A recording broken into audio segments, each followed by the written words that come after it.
What's going on, everybody? Welcome back to the Big Freakin Health Coach Podcast. I'm Big Freakin Neil. I'm joined, as always, by my business partner, brain twin, best bud, Health Coach Kane.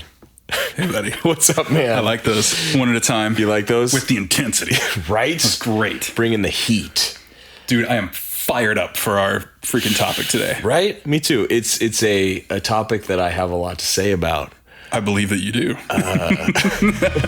Oddly enough.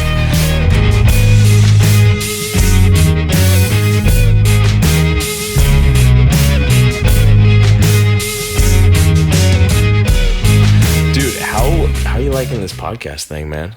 This is like the most fun I've had in a very long time. And I have a lot of fun on a pretty regular basis. Right? And this is still like, I think at this point, if you were like, hey, you can either go to Disneyland for a day or we could do like podcast weekend, I'd be like, exactly. Disneyland will be there, man. Let's get in the podcast. Let's lay down some podcasts. I really like it too, man. I think one piece of feedback that I've gotten consistently that I love is that it's a super positive, gives off a super positive vibe for people. Dude, I hope so. Like just contagious, positive energy. And I think that's awesome, man. I don't think that we would survive if we got on here and just like bitched and moaned about I don't think so either. Everything in fitness that we didn't like. Yeah, I don't think that would be fun to listen to. No. I think I wouldn't listen to us. half the people probably just turned off the podcast right there. It's like, yep, and this is where it turns. All right, cool. This was fun for however many episodes. It was a nice ride for a while there. Really, really great couple months. Thanks, guys. Yeah. No, man, I think we got a good thing going. I do too. I'm enjoying it a lot. Oh, big time. I kind of feel like we should have started this Years ago, right? Like back in the Gold's Gym days. Oh yeah, like we'd be in the back. You could hear the dryers in the background. Yeah. Yeah. You could hear Ian eating like just plain chicken by the pound. Yes. Peanut butter from the tub. Yeah. Well, I mean, in fairness, I still do that. So we used to work with this guy who's now just like a real estate mogul. Mogul. There it is. It's a hot mogul right now. Hot mogul.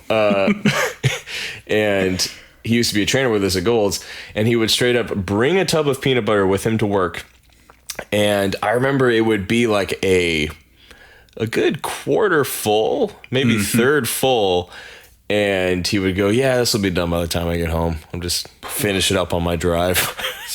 And dude, I treat peanut butter like ketchup pretty much. Like it's good on everything. And still, I thought, man, that's a great idea. And I tried that on a weekend one time and I was like, oh, it's so much peanut butter. Dude, like just the dryness of it after a while, you know? Oh, the consistency in that quantity is just too much. Yeah. Like man, I need like milk or water. I feel like I would need a solid like 8 ounces of water between every single bite at a certain point, you know? Yeah. But hey, you do what you got to do. And the protein leads to what we're talking about today. That's true. Do you want to introduce it? Because this is just your freaking bread and butter. I would absolutely love to. Today, we're talking about why strength is absolutely everything. Hey, Neil, can you name one thing in life where the quality of that activity or your life as a whole is improved by being weaker instead of stronger? I can think of literally 0 things, buddy. And I bet if we took 5 hours, 5 weeks, 5 years to continue thinking, there's not a single thing that's better if you're weaker. No. Nope, straight up. Let's dive in and talk about the true definition of functional strength. Because I see a lot currently in the industry, there being this distinction between traditional strength training. Mm-hmm. It's almost like a taboo phrase at this point, and functional training. Yeah. There's this like big it's discrepancy. Inherently superior in some way. Yes. What's your take on that, buddy? I get this a lot, actually, because I deal with a little bit more general population and corrective exercise people. Right. And they're like, I don't want to be like big and bulky, but I want to be functionally strong. And the thing is, there's no actual definition of functional strength. It is 100% dependent on which functions you perform regularly. Yeah. Functional training for an NFL linebacker is very, very different from functional training for someone who used to do yard work without back pain. Absolutely. They're both functional. Yeah. They serve a purpose. Yes. But it depends on what you need on a daily basis. Yes. My response to that is always the most functional thing you can be is stronger. Yes, 100%. So thereby, the most functional form of training is the training that makes you the strongest the most efficiently. Mm-hmm. There is literally nothing, like you said when we opened up, there's nothing in day-to-day life that is not improved just by being a stronger human. Just total body being stronger. And that also increases how resilient you are to injury. Yeah. It vastly decreases your chance of injury, period. Yeah. If you are stronger, you are generally more stable. You can handle higher stressors. You can do all kinds of things if you're thrown into an awkward situation where you have to lift something or catch something in an suboptimal position. Yes. Your strength will make it much easier to do so without hurting yourself. Absolutely. So walk me through this clientele of yours that's general population, corrective exercise. Is it still strength training? Oh, hell yeah. It is the 5 or 6 foundational movements. Yep. And for corrective clients, guys, let me tell you this. Corrective exercise is just targeted strength training. You have a muscle imbalance somewhere, you have a movement pattern problem, it's because something is tight or weak. Yes. And 99.9% of the time, it's because you have a weak muscle somewhere that it shouldn't be. Yeah. You got back pain, your core is weak probably. Your glutes are weak probably. So we do strength training in the areas that need improvement. Your pain goes away. Yeah. It's amazing how that works. Imagine that. But push, pull, squat, hinge, lunge, core exercise, forget it. If you can do all of those with increasing strength over time, yes, you're practically superhuman. Yeah. At that point. You're solid. I mean, the only thing left that will injure you is like acute injuries, like blunt force trauma, and like right.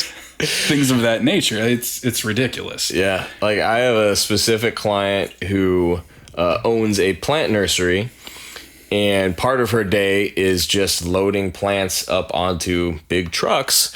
And one of the things she told me after working with me for just a handful of months was before she would have to sort of awkwardly grab the plants, which are in pots, and just like hoist it with her lower back up onto the truck. Mm-hmm. And it felt like garbage, I'm sure. And after a few months working with me, she is now able to just grab one plant in each hand, put it up on the truck, and her back's feeling great. See, and that's the kind of stuff, that's functional strength training. That's functional strength training. And I can tell you as a fact that she did not do any crazy, weird Bosu ball, ridiculous Instagram exercises to get that level of strength. It was, like you said, push, pull, squat, hinge, lunge, core. That's exactly what she did. Dude, that's side note on a pet peeve really, really quick, because I don't like complaining about things. Yeah. We just talked about that, but super positive podcast. Super positive. No type of training is dependent on a piece of equipment. No. Functional training does not mean Bosu ball or TRX, or you do it on top of one of those circus balls while you juggle seals or anything like that. Right. Like, functional training doesn't mean dangerous. Yeah, I would go so far as to say that is a less functional form of training, because at what point in your day-to-day life are you on a unstable surface like that? Mm-hmm. 0 times. Yeah. Unless you're like a paddle boarder, like a professional paddle boarder. Yeah, exactly. Or I guess if you're like a snowboarder or something like that. Yeah. Really, really specific. But in general, the upside down Bosu ball does not emulate anything you're going to experience in real life. No. So not only that, but it's also less effective at actually improving strength. Yeah. Therefore, it's less functional. Exactly. That's my take on it. Every bit you destabilize an exercise, it steals from the amount of maximal strength training that you can do for it. Yes. So with all the stabilizing muscles, all your connective tissues, the complexity of the exercise that comes with destabilizing it from the ground up, you're compromising. Yeah. You're not going to get stronger. You might get better balance, but if you don't have problems with your balance to begin with, what's the point? Right. Yeah. More complicated does not equal more effective. No, not at all. Very rarely. Usually the opposite is true. The simpler the exercise, the more bang for your buck you're going to get. Yeah. And there's also a point where you have to look at the risk versus reward. Yeah. Like, everyone's seen a YouTube video of someone doing barbell back squats standing on top of a Swiss ball, those inflatable balls. Yes. That is just about the stupidest thing a person can make another person do. Yes. There is zero benefit to it. It is only dangerous. Right. So why? Just put your feet on the ground, squat something heavy, get stronger. Exactly. And carry that strength over into everyday activities where you can prevent injury instead of just begging one to happen. Yes. By doing that on top of a ball. And just like you said, by doing that on top of a Swiss ball, you're compromising the actual benefit you're getting to your muscles, to your lower body. Like, you might get a better core workout out of it if you don't completely destroy yourself and get a terrible injury. The load you would have to use would be so light that is it even a challenge? Is it even doing a thing? Yeah. I think a really popular thing right now, which is actually absolutely disgusting, is trainers picking exercises like that just to get views and likes and things on the internet. And if trainers want to shoot videos of themselves doing those things, I don't really care. You're in good shape. You can do challenging things, and you can explain the interesting take on your exercise and be like, here's why I did this way. Yeah. This isn't optimal for everybody. Yeah. That's fine. But what you're saying, still stupid, but fine. this may not serve a direct purpose, but it's a neat thing you can do. Sure. But when you have a client go through and do those things, and you're like, look how hard this looks. Yeah. Because something looks hard is not a reason to program it. No. So that's my 2 cents, and the only negativity you'll get out of me on this podcast. Just like everything in your program should have a purpose, and if it's functional strength training that you're going for, it should really relate directly back to your goal or an everyday activity and how it supports you for those things. Yes, exactly. There should be a good reason why you're doing every single exercise, and there's no good reason to do Swiss ball back squats. I'll even take that all the way down to things like burpees. Yeah. Like burpees, okay, there are a lot of ways for you to sweat a lot and breathe hard. Yeah. Do we have to do one where you're constantly landing on your wrists, taking all that force on your shoulders, right? Probably doing a really crappy push-up and hyperextending the hell out of your low back? I mean, I know people who have straight up acutely injured their shoulders doing an excessive number of burpees. Yeah. I'm like, all right, we can make you do squat jumps and push-ups separately. Right. And you will still just gasp for air like a dying fish. But each one of those things will get trained more you would effectively. Also get a better strength training effect from both of those things. Yes, I agree 100%. Yeah, it's kind of like, do you really need to snap your shoulders by trying to do muscle ups, or should you just do some chin ups and some dips? Yeah. It looks cool. It does. It looks cool. And it's hard. Don't get me wrong. It's impressive. Very difficult. It's impressive. Yeah. Does it serve your goal? Exactly. Is it a movement you will use regularly? Exactly. Which brings us to the application of these functional things. Would you say, as a strength coach, that your goal changes the kind of strength training that you do? It, to a small extent, but the fact of the matter is, all goals are somewhat aligned as far as the strength training goes. That's why we're talking about how strength training is literally everything, because regardless of your goal, those basic movement patterns are the backbone of every program. Yeah.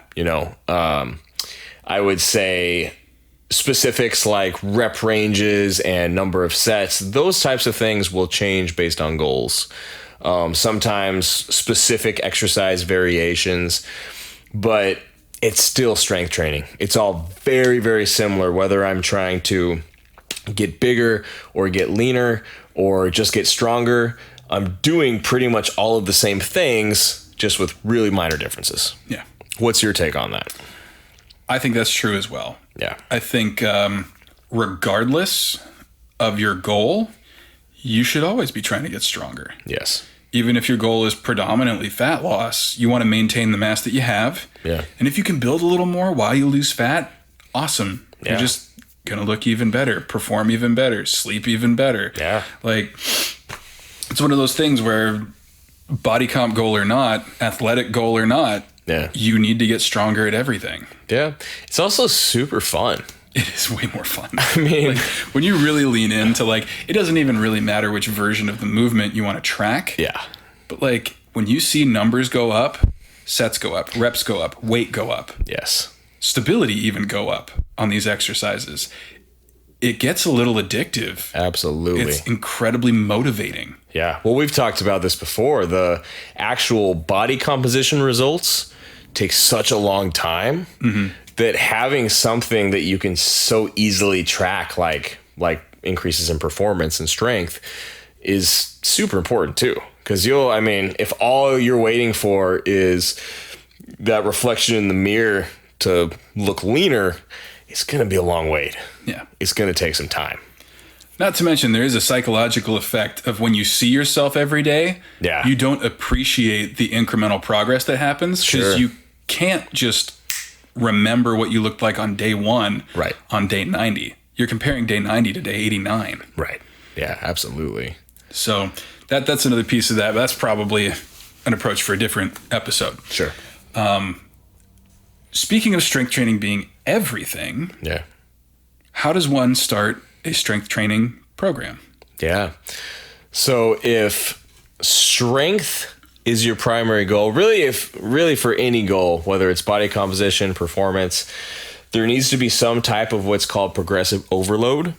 What that boils down to in a nutshell is you need to be progressing week to week. So one of my personal go-tos just for a strength-based program is Starting Strength, which is a very simple approach to progressive overload. Progressive overlord. It is me, the progressive overlord. Oops. Oh, I like that. Accidentally let slip my alter ego.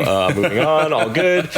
It's a very to leap that whole part so your secret identity isn't exactly. Got to keep that intact. Progressive overload means that you are incrementally adding something week to week, whether that's pounds on the bar, an extra couple reps. With Starting Strength, you're adding 5 pounds per week, I believe. Something like that. And then once you hit a point where you're not able to get your reps, you then deload a certain percentage and restart the cycle. So it has sort of a built-in deload. And the idea is when you hit your first week of needing to deload, once you deload, you're not going to hit that point for another little bit. So you're actually going to progress further than you did the last time on the program before you then have to deload. So you'll take 1 step back to take 2 or 3 steps forward. Exactly. Cool. The primary takeaway is that you need to have some type of progression in your program. And that goes for really any of these goals we've just talked about. Because if your goal, even if your goal is just fat loss primarily, and you want to retain the muscle mass you have to actually have muscle definition and actually get leaner as opposed to just lose body fat and muscle altogether, then in order to maintain that muscle mass, you also need to progress those exercises to maintain a high enough load to actually keep your muscle mass. So, yeah, I think that those bases of strength training are present no matter what the goal is, honestly. I agree with that 100%. Yeah.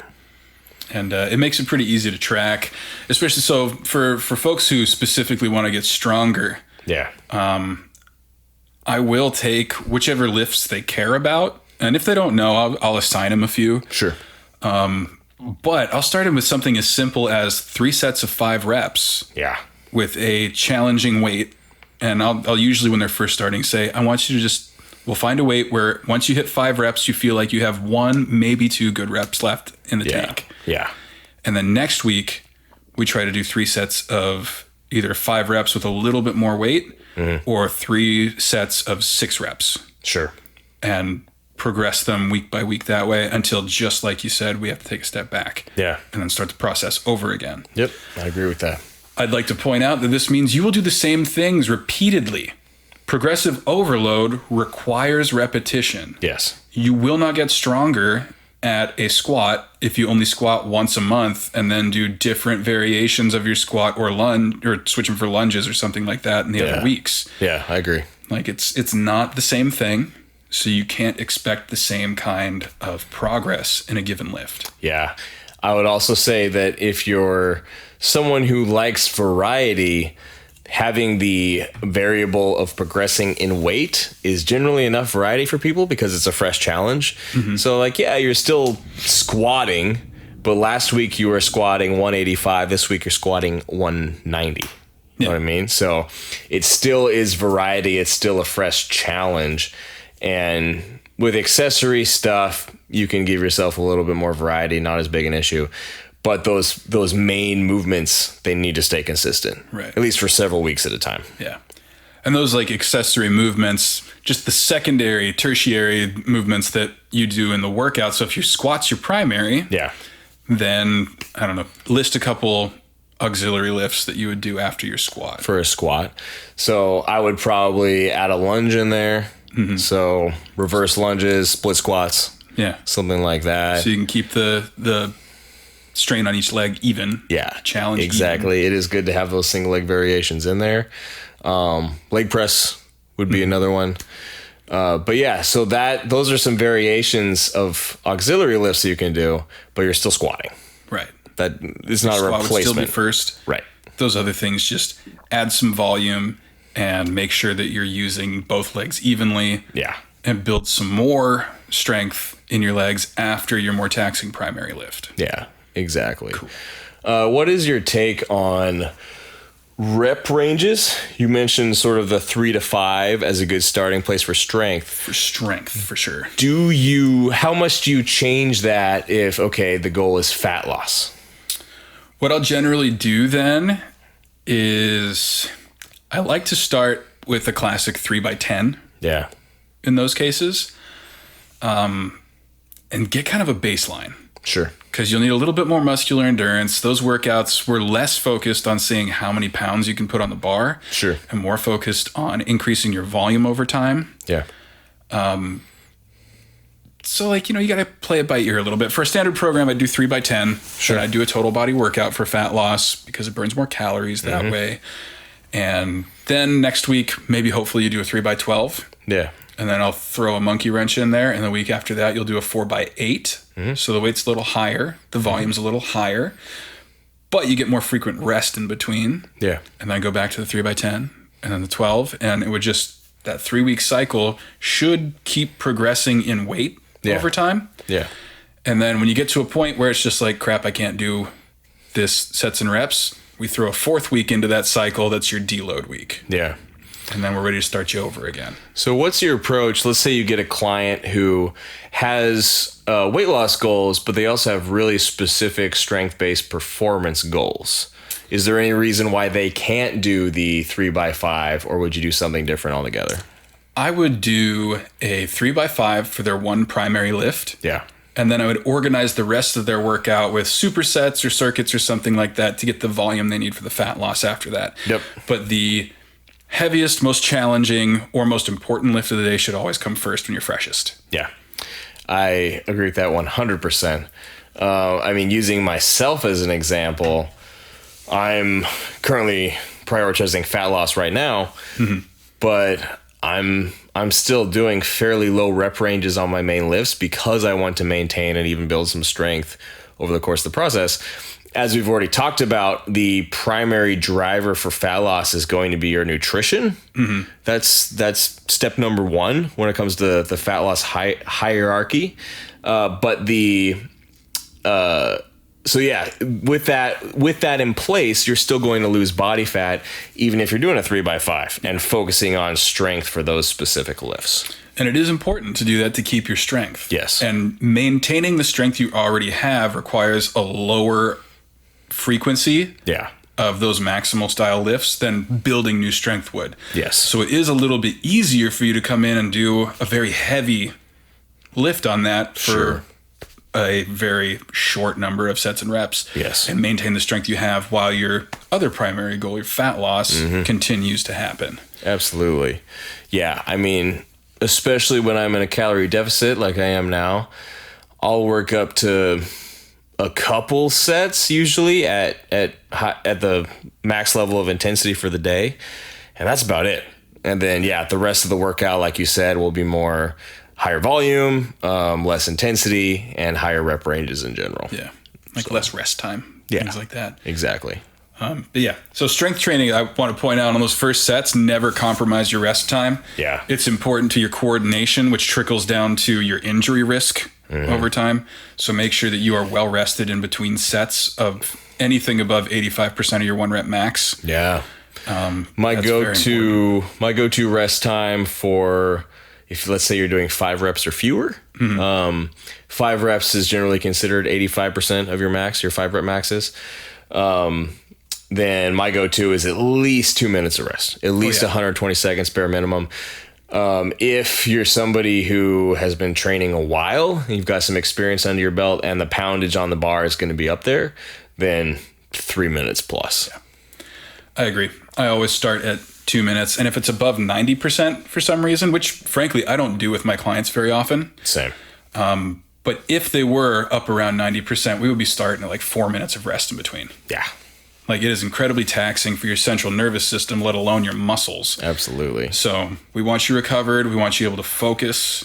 We want you coordinated so that when you pull again, everything is where it should be. Yeah. The only clients that I'm taking above 90% at any point are powerlifting specific clients. Yeah. And with those clients, I'm typically trying to emulate the amount of rest they're going to get between attempts. Because with powerlifting, you get your 3 ascending attempts for each lift. And basically the rest of your weight class, they have to get through them all before you're up again. And usually that is about 5 minutes in between lifts. So that just goes to show how much rest you really need when you are at 90% or even more. Yeah. So. Good. Yeah, Good man. rules of thumb. Good rules of thumb. I think that pretty clearly summarizes strength training in a nutshell and why it's awesome. And why it's everything. It is everything. It sure is. All the time. And it is the most fun. It is definitely the most fun. So if you guys want some more coaching on either of these things, you have questions, you want some advice, don't be shy. Hit us up on Instagram in the DMs. Big Freakin' Neil is this guy over here. That's and me. Especially if you want powerlifting advice, don't talk to me about it. Talk to Neil. He's the guy. I'm not your guy for that, and I'm happy to admit it. If you need corrective exercise, then Health Coach Kane on Instagram is your guy. But like we just talked about, either way, it's strength training. Yeah. Just depends on your goal.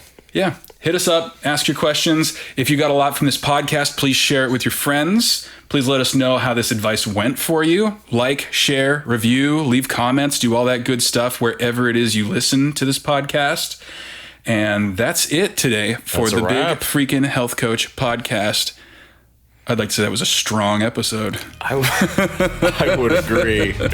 Then we will catch you guys next time. Take it easy. Later, guys.